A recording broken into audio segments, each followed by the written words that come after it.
کیا ترانہ ہے غوث الورا کا،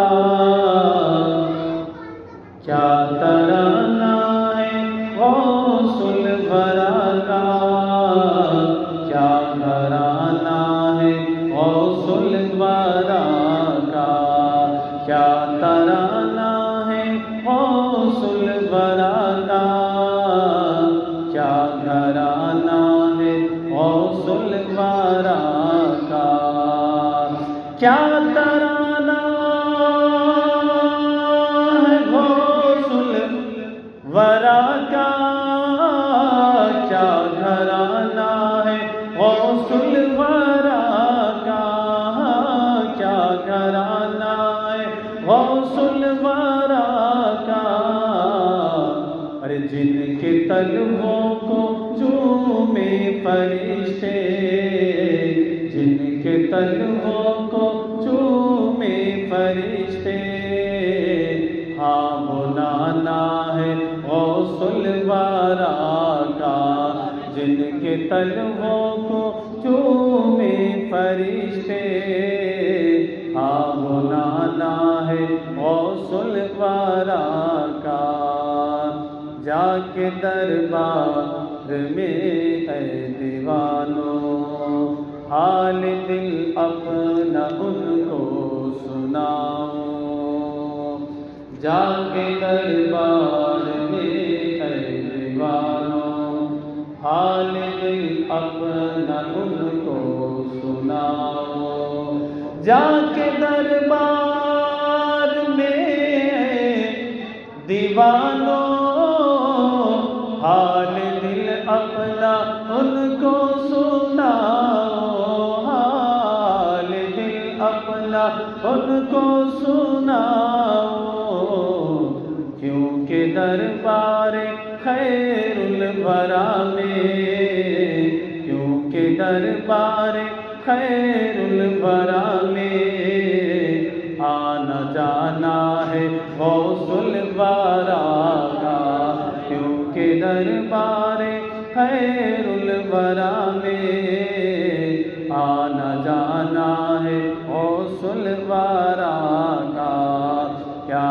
ترانہ ہے غوث الورا کا، کیا گھرانہ ہے غوث الورا کا۔ بڑی خاموشی کے ساتھ بیٹھے ہوئے ہیں آپ، نیند آ رہی ہے ایسا لگ رہا ہے۔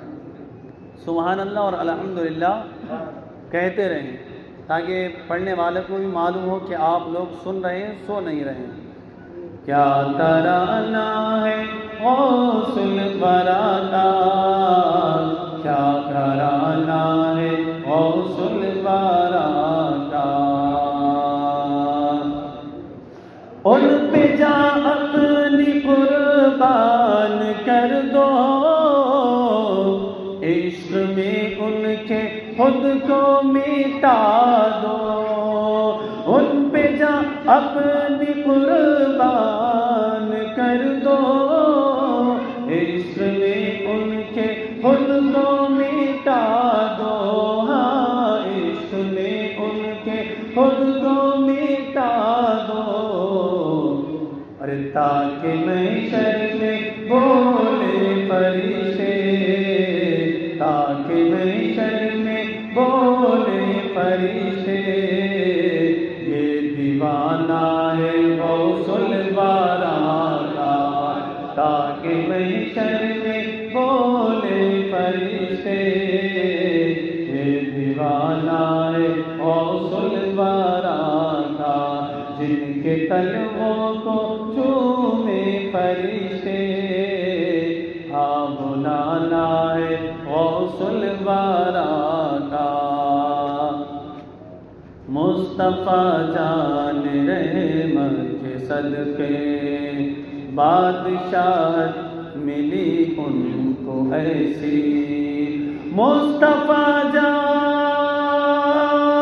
رحمت کے صدقے بادشاہت ملی ان کو ایسی، ہاں بادشاہت ملی ان کو ایسی، ارے کھا رہے ہیں جو ہم آج ازمار، کھا رہے ہیں جو ہم آج ازمار، دانا دانا ہے غوث الورا کا، کیا ترانہ ہے غوث الورا کا، کیا گھرانہ ہے غوث الورا کا، اور جن کے تلووں کو چومے فرشتے، وہ نانا ہے غوث الورا کا۔ درود پاک پڑھیں۔ صلی علی سیدنا مولانا محمد مبارک وسلم۔ صلاۃ و سلام علیک یا رسول اللہ، صلاۃ و سلام علیک یا نبی اللہ صلی اللہ تعالی علیہ وسلم۔ یہ مہینہ جیسا کہ ہم اور آپ جانتے ہیں، جس کے اندر ہم غوث اعظم رضی اللہ تعالیٰ عنہ کا ذکر کرتے ہیں، غوث اعظم کو یاد کرتے ہیں، صرف ٹانڈا کی زمین پر ہی نہیں، صرف رامپور کی سرزمین پر ہی نہیں، ہندوستان اور دنیا کے سارے ممالک کے اندر غوث اعظم کے چاہنے والے، غوث اعظم کے ماننے والے غوث اعظم کو یاد کرتے ہیں اور ان کے نام سے نظر و نیاز کرتے ہیں، اپنی عقیدت کا اظہار کرتے ہیں، اور جہاں اللہ کا ذکر ہوتا ہے، اس کے محبوب بندوں کا ذکر ہوتا ہے، وہاں پر اللہ تبارک و تعالیٰ کی رحمتوں کا نزول ہوتا ہے۔ ہمارا عقیدہ ہے کہ ہم اپنے نبی کا ذکر کر رہے ہیں، ہم غوث اعظم کا ذکر کر رہے ہیں، غوث اعظم ہماری محفل میں تشریف لاتے ہیں، ہمارے آقا ہماری محفل میں تشریف لاتے ہیں، تو یہ محفل ادب کی محفل ہوا کرتی ہے، اور یہاں پر بیٹھنا چاہیے تو ادب سے بیٹھنا چاہیے اور اپنے لبوں پر درود و سلام رکھنا چاہیے۔ برادران اسلام، اعلیٰ حضرت مجدد دین و ملت الشاہ امام احمد رضا خان فاضل بریلوی علیہ رحمت و رضوان غوث اعظم کی شان میں فرماتے ہیں، واہ کیا مرتبہ اے غوث ہے بالا تیرا، اونچے اونچوں کے سروں سے قدم اعلیٰ تیرا، سر بھلا کیا کوئی جانے کہ ہے کیسا تیرا، اولیاء ملتے ہیں آنکھیں وہ ہے تلوا تیرا، اولیاء ملتے ہیں آنکھیں وہ ہے تلوا تیرا، کیا دبے جس پہ حمایت کا ہو پنجہ تیرا، اور شیر کو خطرے میں لاتا نہیں کتا تیرا۔ برادران اسلام، میں نے قرآن کریم کی آیت کریمہ کی تلاوت کی۔ اللہ تبارک و تعالی قرآن مجید کے اندر ارشاد فرماتا ہے، ان اولیاء الا المتقون، بے شک اللہ کے ولی پرہیزگار ہوتے ہیں، اللہ کے ولی متقی ہوتے ہیں، اللہ کے ولی تقوی والے ہوتے ہیں، اللہ تبارک و تعالیٰ کی بارگاہ میں ان کی بڑی شان ہوتی ہے۔ ولی کس کو کہتے ہیں؟ جو اللہ تبارک و تعالیٰ کا قرب حاصل کر لے، اللہ تبارک و تعالیٰ اسے ولایت کا مرتبہ عطا فرما دیتا ہے۔ ولی کیسا ہوتا ہے؟ ولی کا اٹھنا بیٹھنا سنت مصطفیٰ کے مطابق ہوتا ہے، ولی کا چلنا پھرنا سنت مصطفیٰ کے مطابق، ولی کی ہر ادا سنت مصطفیٰ کے مطابق ہوتی ہے، اس کا ہر کام پیارے آقا کی سنت کے مطابق ہوا کرتا ہے، اس کو کہتے ہیں ولی، اس کو کہتے ہیں ولی، ہر کام سنت مصطفیٰ کے مطابق۔ برادران اسلام، جب ہم اللہ تبارک و تعالیٰ کے اولیاء کرام کی فہرست کو دیکھتے ہیں، اولیاء کرام کی فہرست میں سب سے اوپر نام آتا ہے عبد القادر جیلانی غوث اعظم رضی اللہ تعالیٰ عنہ کا۔ اللہ تبارک و تعالیٰ نے غوث اعظم کو کیا شان عطا فرمائی ہے، کیا مقام عطا فرمایا ہے۔ آج یہ غوث اعظم کی شان کو ملاحظہ فرمائے۔ میرے غوث اعظم جب دنیا میں تشریف لائے، ایک رمضان المبارک ہے، پورا دن گزر جاتا ہے، غوث اعظم دودھ نہیں پیتے ہیں، ماں دودھ پلاتی، غوث اعظم دودھ نہیں پیتے ہیں۔ جب مغرب کا وقت ہوتا، غوث اعظم دودھ پینا شروع کر دیتے، سبحان اللہ۔ جب مغرب کا وقت ہوتا تو غوث اعظم دودھ پینا شروع کر دیتے۔ پورے جیلان کے اندر یہ چرچا ہو گیا کہ سادات کے گھرانے میں اتنا مبارک بچہ پیدا ہوا ہے، اتنا پیارا بچہ پیدا ہوا جو دن کے اجالے میں دودھ نہیں پیتا ہے۔ جیسے ہی اللہ اکبر کی صدا آتی ہے، غوث اعظم دودھ پینا شروع کر دیتے۔ اے غوث اعظم کے چاہنے والوں، اے غوث اعظم کے ماننے والوں، غوث اعظم تمہیں بتا رہے ہیں جو مجھ سے محبت کرنے والا ہوگا، جو مجھ سے پیار کرنے والا ہوگا، جو مجھ سے عقیدت رکھنے والا ہوگا، وہ روزے کا پابند ہوگا اور سنت مصطفیٰ کا پابند ہوگا۔ اسی لیے اعلیٰ حضرت بریلی کی سرزمین سے فرماتے ہیں کہ غوث اعظم امام تقا والنقا، کہ غوث اعظم امام تقا والنقا، ارے جلوہ شان قدرت پہ لاکھوں سلام، جلوہ شان قدرت پہ لاکھوں سلام۔ یہ ہے غوث اعظم، یہ غوث اعظم کا مقام۔ آپ مادر ذات ولی ہیں، ولی پیدا ہوئے آپ، اور ولی پیدا کیسے نہیں ہوتے؟ والد گرامی کی زندگی دیکھیں، والدہ محترمہ کی زندگی دیکھیں۔ والد گرامی کے بارے میں آپ نے واقعہ سنا کہ دریا میں ایک سیب بہتا ہوا جا رہا تھا، آپ نے اس کو کھا لیا، احساس ہوا معلوم نہیں کس کا تھا، دوڑے دوڑے دریا کے راستے پر جا رہے ہیں جدھر سے سیب بہتا ہوا آ رہا تھا۔ ایک باغ میں پہنچے، جیسا کہ آپ واقعے کو جانتے ہیں، واقعہ سنانا مقصود نہیں بلکہ غوث اعظم کے والد کی شان کا سیب کھایا ہے، 12 سال تک باغ کی رکھوالی کرنا پڑے گی۔ کہا ٹھیک ہے، میری غلطی کو معاف کر دیں گے۔ کہا ہاں تمہاری غلطی معاف ہو جائے گی۔ 12 سال گزر جاتے ہیں، غوث اعظم کے والد گرامی پھر حضرت عبداللہ صومعی کی بارگاہ میں حاضر ہوتے ہیں۔ کہا ایک اور شرط ہے، اس کو پورا کر دو، تمہاری غلطی معاف کر دوں گا۔ کہا میری بیٹی سے نکاح کرنا ہے، جو معذور ہے، ہاتھ پاؤں سے معذور، آنکھوں سے معذور۔ کہا ٹھیک ہے، نکاح کرنے کے لیے بھی تیار ہو جاتی ہیں۔ اب غوث اعظم کے چاہنے والوں میں آپ سے کہنا چاہوں گا، والد گرامی نے ایک سیب کھایا، وہ بھی دریا میں بہتا ہوا، اس کے لیے آپ 12 سال تک باغ کی رکھوالی کرتے ہیں، لیکن آج ہم کہتے ہیں ہم غوث اعظم سے محبت کرتے ہیں، آج ہم کہتے ہیں ہم غوث اعظم سے پیار کرتے ہیں، لیکن آج ہم جان بوجھ کر دوسرے کے حق کو غصب کر جاتے ہیں، آج ہم جان بوجھ کر دوسرے کے مال کو چھین لیتے ہیں، آج ہم جان بوجھ کر دوسروں کی زمین پر قبضہ کر لیتے ہیں، آج ہم چوری کر لیتے ہیں، آج ہم ڈاکہ ڈال لیتے ہیں۔ برادران اسلام، ذرا غوث اعظم کے والد گرامی کو دیکھیں، آپ کی زندگی کتنی پاکیزہ ہے۔ ہم کہتے ہیں غوث اعظم سے محبت کرتے ہیں، لیکن ہمارا کوئی بھی کام ایسا نہیں ہے جو غوث اعظم کے طریقے پر ہو، کوئی بھی ایسا کام نہیں ہے جو اللہ تبارک و تعالیٰ کے مقدس بندوں کے طریقے پر ہو۔ آج ہم دوسرے کے مال کو چھین لیتے ہیں۔ برادران اسلام یاد رکھیں، اگر دنیا کے اندر کسی کے مال کو چھینا ہے، اگر ایک رتی بھی، 1 روپیہ بھی کسی کا لیا ہے، مارا ہے، اگر ایک رتی زمین، ایک ٹکڑا ذرے کے برابر بھی کسی کا ہم نے لیا ہے، جب تک بندہ معاف نہیں کرے گا اللہ تبارک و تعالی معاف نہیں فرمائے گا۔ جب تک بندہ معاف نہیں کرے گا اللہ تبارک و تعالی معاف نہیں فرمائے گا۔ چاہے کتنا بڑا نمازی ہو، چاہے کتنا بڑا مفتی ہو، چاہے کتنا بڑا عالم ہو، چاہے کتنا بڑا حاجی ہو، اگر دنیا کے اندر کسی کے مال کو چھینا ہے، اگر دنیا کے اندر کسی کے مال کو غصب کیا ہے، اللہ تبارک و تعالی معاف نہیں فرمائے گا۔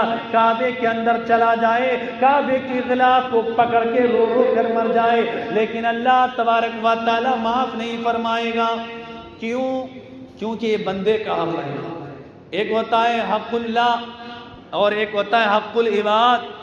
اللہ تبارک و تعالیٰ کا حق اللہ چاہے تو معاف فرما دے، لیکن بندے کا حق ہے، جب تک بندہ معاف نہیں کرے گا اللہ تبارک و تعالی معاف نہیں فرمائے گا۔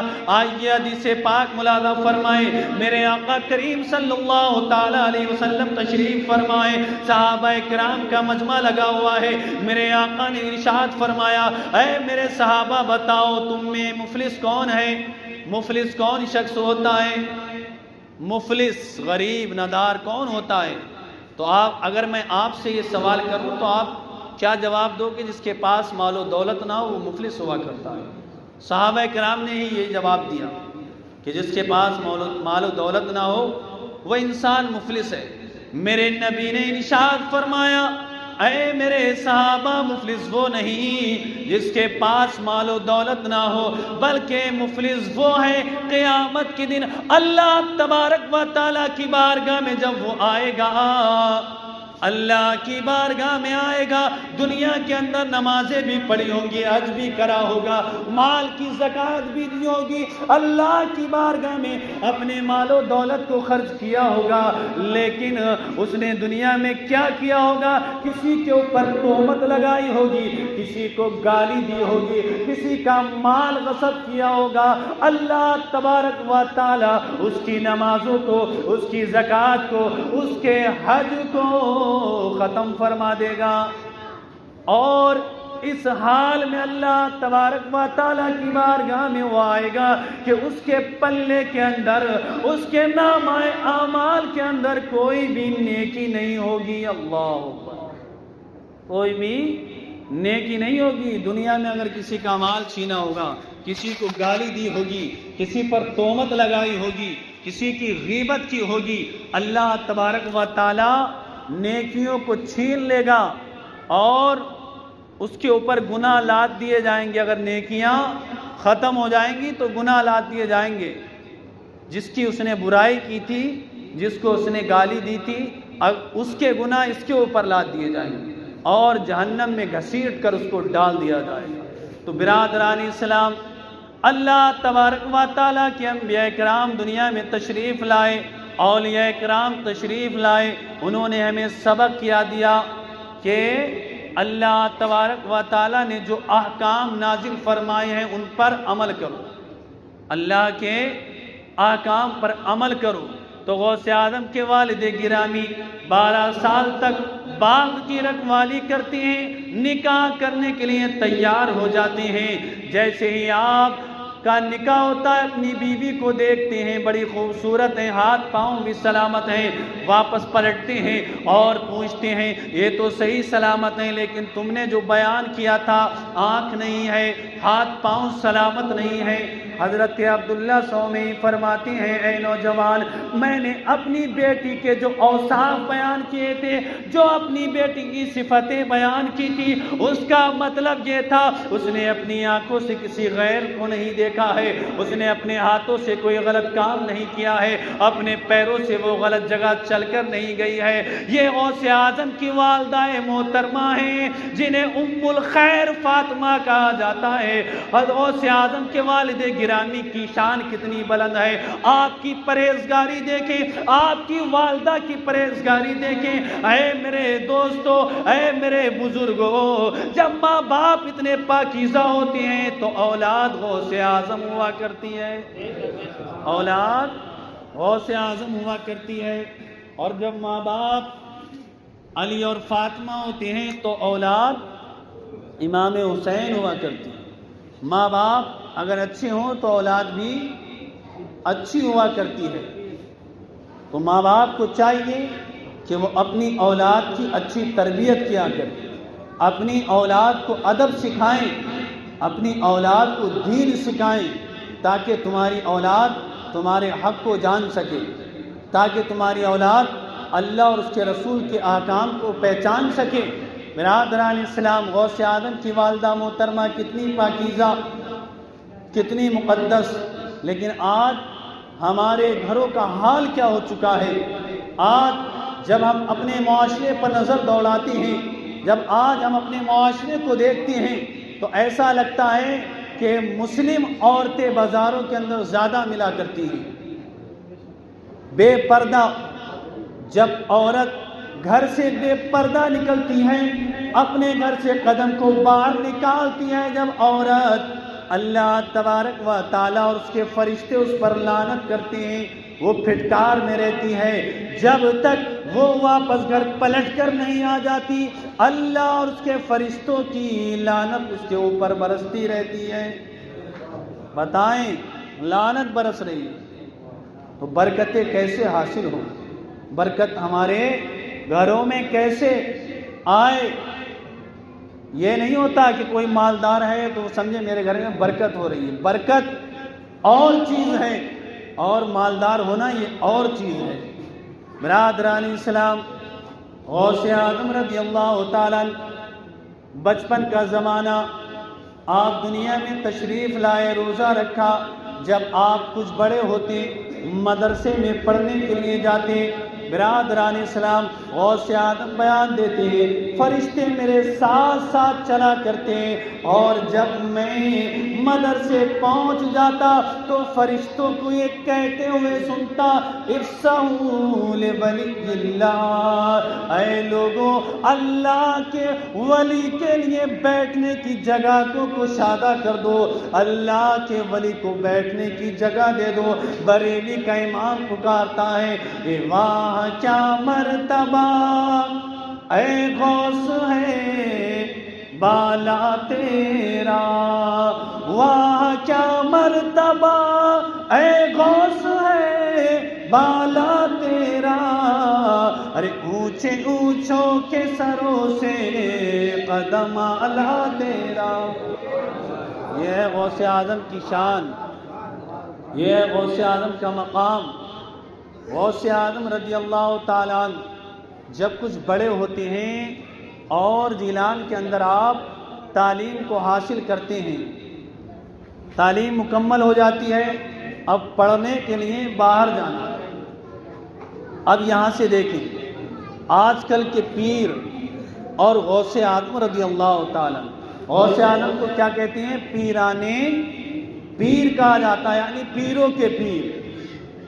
غوث اعظم کا ارشاد ہے، میرا قدم تمام اولیاء کرام کی گردنوں پر ہے۔ اب اتنا بڑا مرتبہ، مادرزاد ولی پیدا ہوئے، ماں کی بارگاہ میں حاضر ہوتے ہیں، کیوں؟ اے ماں مجھے اجازت دیں، میں علم دین حاصل کرنے کے لیے بغداد جانا چاہتا ہوں۔ بغداد کوئی ہوائی جہاز نہیں، کوئی ٹرین نہیں، کوئی بس نہیں، کوئی موٹر کار نہیں، کیسے چلنا تھا؟ پیدل۔ اور راستہ کیسا تھا؟ ریگستان، جنگلوں اور بیابانوں کا راستہ۔ غوث اعظم کی ماں، والد گرامی اس دنیا سے رخصت ہو چکے، ماں ہیں، اور ایک چھوٹا سا بچہ ماں کی بارگاہ میں عرض کرتا ہے، ماں مجھے نانا کے دین کو سیکھنے کے لیے جانا ہے۔ برادران اسلام، اب میں آپ سے کہنا چاہوں گا، غوث اعظم کو پڑھنے کی کیا ضرورت تھی، لیکن غوث اعظم پھر بھی اپنی ماں کو چھوڑتے ہیں۔ لیکن آج کل کے پیروں کا حال دیکھیں، وہ مدرسہ نہیں جاتے ہیں، وہ دین نہیں سیکھتے ہیں، لیکن لوگوں کو جنت کا ٹکٹ بانٹتے ہوئے نظر آتے ہیں۔ آج ایسے ایسے پیر آپ کو ملیں گے جو عورتوں کے سروں پر ہاتھ رکھتے ہوئے نظر آتے ہیں۔ آج دنیا کے اندر آپ کو ایسے پیر دیکھنے کو ملیں گے جو عورتوں سے اپنے پیروں کو دبواتے ہوئے نظر آتی ہیں۔ آج آپ کو ایسے ایسے پیر دیکھنے کو ملیں گے جو شریعت مصطفیٰ کے خلاف کام کرتے ہوئے نظر آتی ہیں۔ آپ مجھے بتائیں، غوث اعظم کی زندگی، غوث اعظم کے درس ولایت چلا کرتی ہے، اللہ تعالیٰ نے یہ مرتبہ غوث اعظم کو دیا ہے، لیکن غوث اعظم اپنی ماں کی بارگاہ میں حاضر ہو کر ایک چھوٹا سا بچہ، اب آپ مجھے بتائیں، اگر آج دنیا کے اندر کسی کے باپ کا انتقال ہو جائے، ماں اکیلی ہو، اور اگر چھوٹا سا بچہ ماں کے پاس میں آئے، ماں مجھے علم دین سیکھنے کے لیے باہر جانا ہے، میں سوچتا ہوں کہ آج کی ماں اجازت نہیں دے گی۔ آج کی ماں جب کوئی نہ ہو تو ماں اجازت نہیں دے کہ بیٹا کون تیری دیکھ بھال کرے گا، کون تیرا رکھوالا بنے گا وہاں پر، لیکن غوث اعظم کے چاہنے والوں، غوث اعظم کے ماننے والوں، غوث اعظم رضی اللہ تعالیٰ عنہ کی شان دیکھو، غوث اعظم رضی اللہ تعالیٰ عنہ کا مقام دیکھو۔ والدہ محترمہ اجازت دے دیتی ہے، اے بیٹا مجھے تجھ سے دوری پسند ہے، لیکن نانا دین کے دین سے، نانا جان کے دین سے اگر تو دور رہے یہ مجھے پسند نہیں۔ اے میرے بیٹے جا اور نانا جان کے دین کو سیکھ، اور جو میرے مصطفیٰ نے تعلیم دی ہے اس تعلیم کو پوری دنیا کے اندر پھیلا دے، پوری دنیا میں اپنے نانا کے دین کو عام کرو۔ اور یہی مشن میرے مصطفیٰ نے ہمیں دیا ہے۔ اپنی 63 سالہ زندگی میرے مصطفیٰ نے ہم تک دین پہنچانے میں لگا دی۔ ذرا حدیث پاک کو مطالعہ کریں، ذرا قرآن پاک کی آیتوں کو پڑھیں۔ اللہ تبارک و تعالیٰ نے ہمارے نبی کو بھیجا، لیکن ہمارے نبی اس امت کے لیے اتنا روئے ہیں کہ آپ کے آنسو نکل کر زمین پر گر پڑے ہیں۔ امت کی یاد میں کیوں رو رہے ہیں؟ رب ہب لی امتی، اے میرے پروردگار میری گناہگار امت کو بخش دے۔ تو نانا جان نے دین کو پھیلایا غوث اعظم کے، اور غوث اعظم نے اسی مشن کو لے کر دین کی تعلیم حاصل کرنے کے لیے جا رہے ہیں۔ میں آپ سے کہنا چاہوں گا کہ اپنے بچوں کو دین کی تعلیم ضرور دیں، اپنے بچوں کو مصطفیٰ جان رحمت صلی اللہ تعالی علیہ وسلم نے جو مشن چلایا، پیارے آقا صلی اللہ تعالی علیہ وسلم کے مشن کو پھیلانے کے لیے اپنے بچوں کو مدرسہ بھیجیں، دین کی تعلیم دیں، اور دین کی تعلیم کے ساتھ ساتھ آپ اپنے بچوں کو دنیا کی تعلیم دیں، دنیا کی تعلیم بھی دیں، دین کی تعلیم بھی اور دنیا کی تعلیم بھی۔ برادران اسلام، غوث اعظم اپنی ماں سے جدا ہوتے ہیں اور قافلے کے ساتھ چلنے لگتے ہیں، جیسا کہ واقعہ آپ نے سنا ہے۔ قافلے کے ساتھ چلنے لگے، ڈاکو آئے، سب کی تلاشی لی، سب کے سامان کو چھین لیا، غوث اعظم کے پاس میں آئے، کہا تمہارے پاس کیا ہے؟ غوث اعظم جو تھا وہ بتا دیتے۔ کہا تم چھپا بھی سکتے تھے؟ کہا میری ماں نے کہا تھا ہے بیٹا کیسے بھی وقت آئے جھوٹ مت بولنا، بتائیں ماں باپ کا فرمان۔ غوث اعظم رضی اللہ تعالیٰ کس طریقے سے عمل کر رہے ہیں کہ میری ماں نے کہا کہ بیٹا عبد القادر کیسا بھی وقت آئے لیکن کسی بھی حال میں اے میرے بچے کو جھوٹ نہ بولنا۔ لیکن آج ہم کیا کرتے ہیں؟ آج ہم ماں باپ کو ستاتے ہیں، آج ہم ماں باپ کو گالیاں دیتے ہیں، آج ہم ماں باپ کو ناراض کرتے ہیں۔ برادران اسلام، اللہ تبارک و تعالیٰ نے اگر ماں باپ کی دولت سے نوازا ہے، ماں باپ زندہ ہیں، ماں باپ کی خدمت کرنے کا اللہ تبارک و تعالیٰ نے اگر تمہیں موقع دیا ہے تو ماں باپ کی خدمت کرو، کیونکہ ماں باپ کے قدموں کے نیچے جنت ہے۔ یہ میرے مصطفیٰ کریم صلی اللہ تعالی علیہ وسلم کا ارشاد ہے، ماں کے قدموں کے نیچے جنت۔ اور ماں باپ کی شان کیا؟ میرے نبی نے ارشاد فرمایا ماں باپ کا مقام تو بڑا بلند و بالا ہے، اگر کوئی شخص اپنے ماں باپ کو محبت کی نگاہ سے دیکھتا ہے اللہ تبارک و تعالیٰ اس کے نامہ اعمال میں ایک حج مبرور کا ثواب لکھ دیتا ہے، ایک حج کا ثواب۔ صحابہ کرام نے عرض کی یا رسول اللہ اگر کوئی شخص 2 بار دیکھے، کہا 2 حج کا ثواب، کہا 3 بار دیکھے ماں باپ کے چہرے کو تو 3 حج کا ثواب۔ میرے آقا کریم صلی اللہ علیہ وسلم نے ارشاد فرمایا اے میرے صحابہ، اللہ تبارک و تعالیٰ کی عطا میں کمی نہیں آ سکتی، بلکہ بندے کی نظر دیکھنے سے عاجز تو آ سکتی ہے۔ تم اپنے ماں باپ کو جتنی مرتبہ محبت کی نگاہ سے دیکھو گے اللہ تبارک و تعالیٰ اتنے ہی حج کا ثواب تمہیں عطا فرمائے گا، اتنے ہی حج کا ثواب اللہ تبارک و تعالیٰ تمہیں عطا فرمائے گا۔ یہ ماں باپ کا مقام۔ اور حدیث پاک ملاحظہ فرمائیں، میرے نبی نے ارشاد فرمایا، جو شخص ماں باپ کو ستاتا ہے، جس کے ماں باپ ناراض ہوں، وہ شخص جنت میں جانا تو دور، جنت کی خوشبو تک نہیں سونگھ پائے گا۔ اور جنت کی خوشبو ہزاروں میل دور سے آنا شروع ہو جاتی ہے۔ جنت کی خوشبو کہاں سے؟ ہزاروں میل دور سے آنا شروع ہو جاتی ہے۔ اور جو ماں باپ کا نافرمان ہوگا وہ جنت میں جانا تو دور، جنت کی خوشبو تک نہیں سونگھ پائے گا۔ تو میرے دوستو، ماں باپ کے فرمان پر عمل کرو۔ ماں باپ اللہ تبارک و تعالیٰ نے تمہیں عطا کیے ہیں تو ان کو ناراض مت کرو۔ غوث اعظم کی محفل میں بیٹھے ہو، غوث اعظم کے چاہنے والوں، غوث اعظم اپنی ماں کے فرمان پر عمل کر رہے ہیں، اور ماں کے فرمان پر عمل کرنے کا نتیجہ جو ڈاکو تھے غوث اعظم کے قدموں میں گر جاتے ہیں اور کہتے ہیں تم اتنے چھوٹے ہو، اپنی ماں کی اتنی فرما برداری کر رہے ہو، اور ہم اتنے بڑے ہونے کے بعد اللہ تبارک و تعالیٰ کے فرمان کو ٹھکرا رہے ہیں۔ غوث اعظم کی بارگاہ میں کہتے ہیں، اے عبد القادر جیلانی، ہمیں توبہ کرائیے اور اپنی خلافت میں داخل کیجیے۔ غوث اعظم کے ہاتھ پر وہ توبہ کرتے ہیں، اور اب تک ڈاکو تھے، اب تک لوگوں کو لوٹنے والے تھے، لیکن جیسے ہی غوث اعظم کے ہاتھ پہ توبہ کی، اللہ تبارک و تعالیٰ نے ان کے دل کی دنیا کو بدلا، ان کے گناہوں کو مٹا دیا اور اپنی بارگاہ کا مقرب بنا لیا۔ جتنے بھی تھے سارے کے سارے ولی بن گئے۔ غوث اعظم ارشاد فرماتے ہیں، یہ سب سے پہلے لوگ تھے جنہوں نے میرے ہاتھ پر توبہ کی۔ سب سے پہلے لوگ جنہوں نے میرے ہاتھ پر توبہ کی۔ تو یہ غوث اعظم کی شان۔ جھوٹ مت بولو۔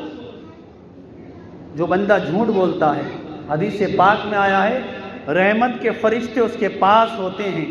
جب بندہ جھوٹ بولتا ہے تو وہ میلوں دور ہٹ جاتی ہے، کیونکہ جھوٹ بولنے کی وجہ سے حدیث پاک میں آیا ہے کہ جھوٹ بولنے والے کے منہ سے ایسی بدبو نکلتی ہے، رحمت کے فرشتے دور ہٹ جاتے ہیں۔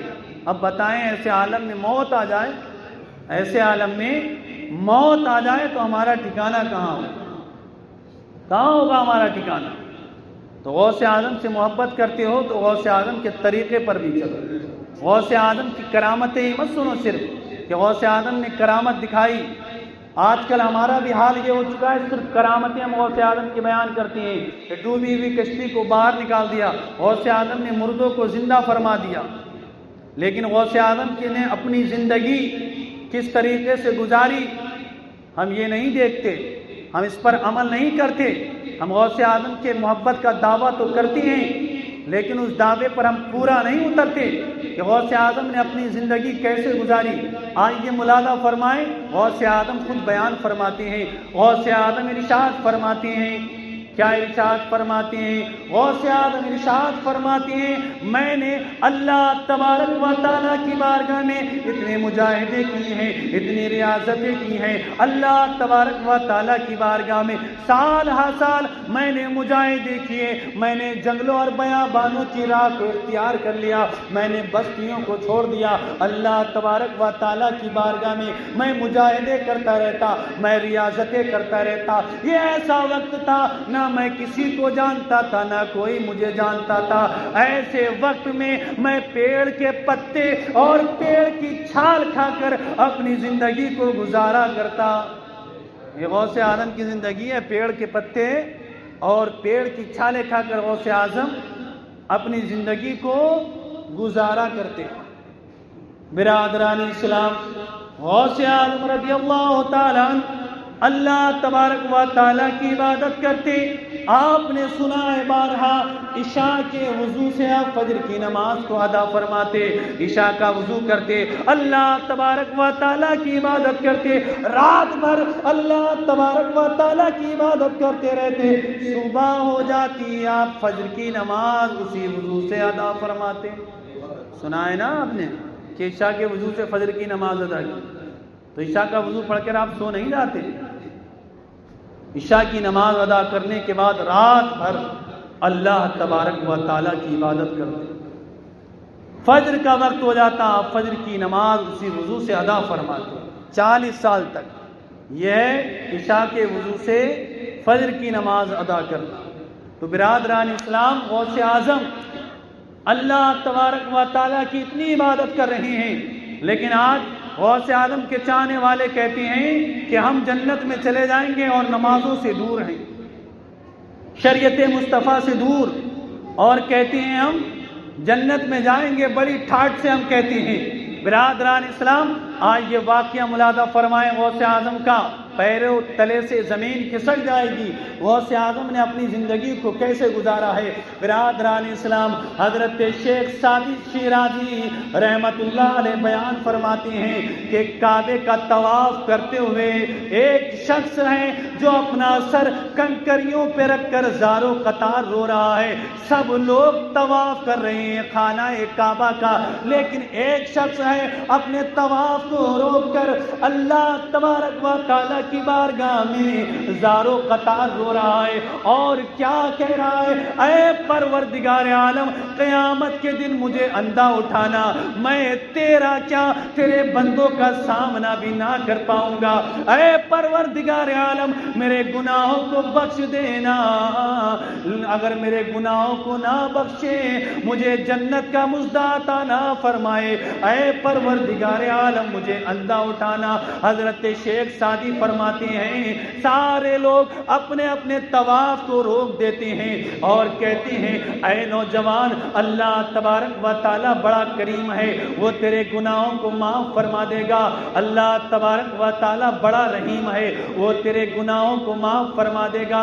اے بندے، تو اتنا زار و قطار مت رو، تیری تکلیف ہم سے دیکھی نہیں جاتی۔ کنکریوں پر سر رکھ کر اس طریقے سے رو رہے ہیں۔ اللہ اکبر میرے دوستو، حضرت شیخ کہتے ہیں جب انہوں نے اپنے سر کو سجدے سے اٹھایا، چہرے پر نقاب پڑا ہوا ہے، شیخ کہتے ہیں میرے دل کے اندر ایک تجسس پیدا ہوا کہ دیکھوں تو یہ اتنا اللہ کی بارگاہ میں رونے والا، اتنا مبارک بندہ کون ہے جو اس طریقے سے اللہ تبارک و تعالیٰ کی بارگاہ میں فریاد کر رہا ہے، اس طریقے سے اللہ تبارک و تعالیٰ کی بارگاہ میں رو رہا ہے۔ شیخ کہتے ہیں میں پیچھے پیچھے جانے لگا، جب انہوں نے اپنے چہرے سے پردے کو ہٹایا تو آپ کہتے ہیں میرے پیروں تلے سے زمین نکل گئی، وہ کوئی اور نہیں تھا، اپنے وقت کا غوث عبد القادر جیلانی تھا۔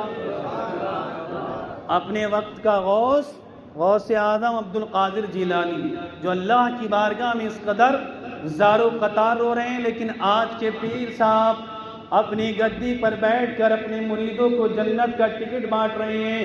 پیر جی کی صحبت میں رہنے والا، پیر جی کی صحبت میں رہنے والا ایک داڑھی منڈا ہے، ایک جواری ہے، ایک شرابی ہے، لیکن رات دن پیر کی چوکھٹ پر پڑا رہتا ہے۔ اس کو پیر جی نے اتنی توفیق نہیں دی، پیر جی نے اتنی نصیحت نہیں دی کہ اللہ تبارک و تعالیٰ کی توفیق سے وہ داڑھی سجا لیتا، اللہ کی توفیق سے پیر جی کی نصیحت سے وہ جوئے کو چھوڑ دیتا، وہ سود لینا بند کر دیتا۔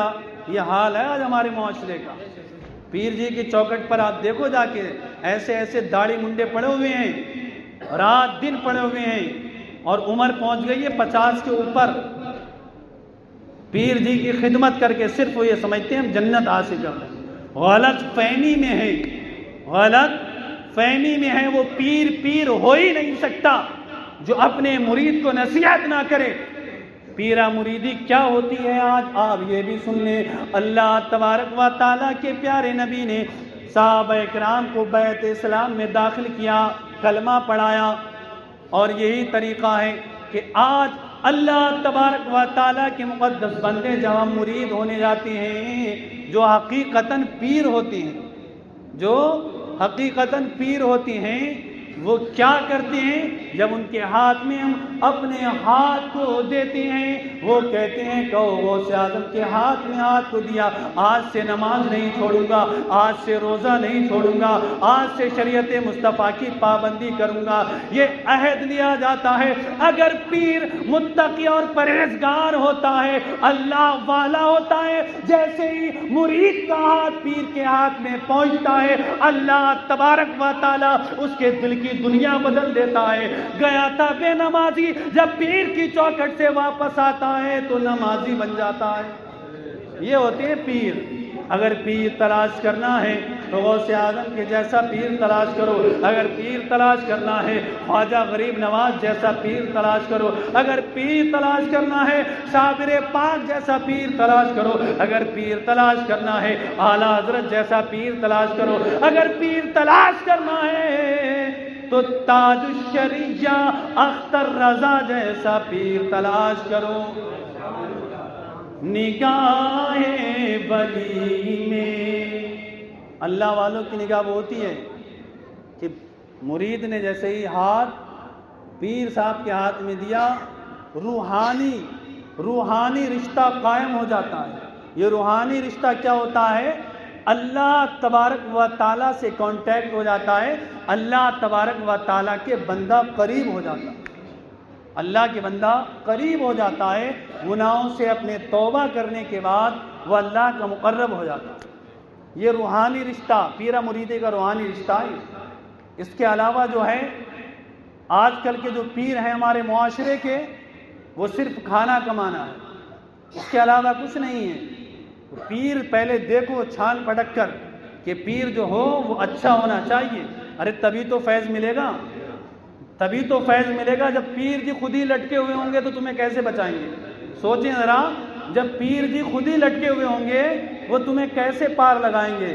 جو اللہ والے ہوتے ہیں وہ ایک نگاہ ڈال دیتے ہیں اور دل کی دنیا کو بدل دیا کرتے ہیں۔ اس لیے شاعر کہتا ہے کہ نگاہ ولی میں وہ تاثیر دیکھی، نگاہ ولی میں، نگاہ ولی میں وہ تاثیر دیکھی، ارے بدلتی ہزاروں کی تقدیر دیکھی۔ اللہ والے اپنی نگاہ کو ڈالتے ہیں تو تقدیر کو بدل دیتے ہیں۔ پیر مرید کے لیے 4 چیزوں کا ہونا ضروری ہے۔ آج ہمیں یاد کر لینا چاہیے، ہر کسی کے ہاتھ میں ہاتھ نہیں دینا چاہیے۔ 4 چیزیں اگر پیر جی کے اندر ہیں، اپنی بات کو میں ختم کروں ان 4 چیزوں کو بیان کر کے۔ 4 چیزیں اگر پیر کے اندر ہیں تو اس سے مرید ہونا جائز، اس سے فیض ملے گا۔ اگر یہ 4 چیزیں نہیں تو مرید ہونا بھی جائز نہیں۔ پہلی شرط یہ ہے کہ وہ سنی صحیح العقیدہ ہو، بد عقیدہ نہ ہو ورنہ ایمان بھی جائے گا۔ دوسری شرط یہ ہے کہ وہ اتنا علم رکھتا ہو کتابوں سے ضرورت کے مسائل کو نکال سکے۔ تیسری شرط کہ وہ فاسق مولد نہ ہو، یعنی کھلم کھلا گناہ کرنے والا نہ ہو۔ اور چوتھی شرط پیارے آقا صلی اللہ تعالی علیہ وسلم سے اس کا سلسلہ پہنچتا ہو، بیچ میں کہیں بھی گڑبڑی نہ ہو۔ یہ 4 شرطیں اگر پائی جائیں گی تو مرید ہونا جائز ہے۔ اور دیکھ لیں اگر یہ 4 شرطیں نہ پائی جائیں تو ایسے پیر سے مرید ہونا جائز نہیں ہے۔ آج ہم دیکھتے ہیں کہ مالائے گلے میں پڑی ہوئی، ہاتھوں میں 10 انگوٹھیاں پہنے ہوئے ہیں، بال کاندھے سے نیچے پہنچ رہے ہیں، عورتوں کی طرح بال کو رکھائے ہوئے ہیں، اور ہم ایسے پیروں سے مرید ہو جاتے ہیں۔ ہماری عورتیں ایسے پیروں سے اپنے سر پر ہاتھ کو رکھواتی ہیں، اپنے بچوں کے سر پر ہاتھ رکھواتی ہیں۔ برادران اسلام، یہ پیر نہیں ہوا کرتے ہیں بلکہ یہ شیطان ہوا کرتے ہیں۔ جو شخص بھی شریعت مصطفیٰ کے خلاف کام کرتا ہوگا وہ ہرگز پیر نہیں ہو سکتا۔ یہی سبق ہمیں بریلی کے امام نے دیا ہے، یہی سبق ہمیں صابر پاک نے دیا ہے، یہی سبق ہمیں خواجہ غریب نواز نے دیا ہے، اور یہی سبق ہمیں غوث پاک نے دیا ہے، غوث پاک نے دیا ہے۔ واہ کیا مرتبہ اے غوث ہے بالا تیرا، اونچے اونچوں کے سروں سے قدم آلہ تیرا، سر بلا کیا کوئی جانے کیا ہے کیسا تیرا، ارے اولیاء ملتے ہیں آنکھیں وہ ہے طلبہ تیرا۔ میں نے قرآن کریم کی آیت کریمہ پڑھی تھی، ان اولیاء الا المتقون، اللہ کے ولی تو پرہیزگار ہی ہوتے ہیں۔ اب سمجھ لیں آپ، اللہ تعالیٰ فرما رہا ہے اللہ کے ولی تو پرہیزگار ہی ہوتے ہیں، تو پرہیزگار تلاش کریں۔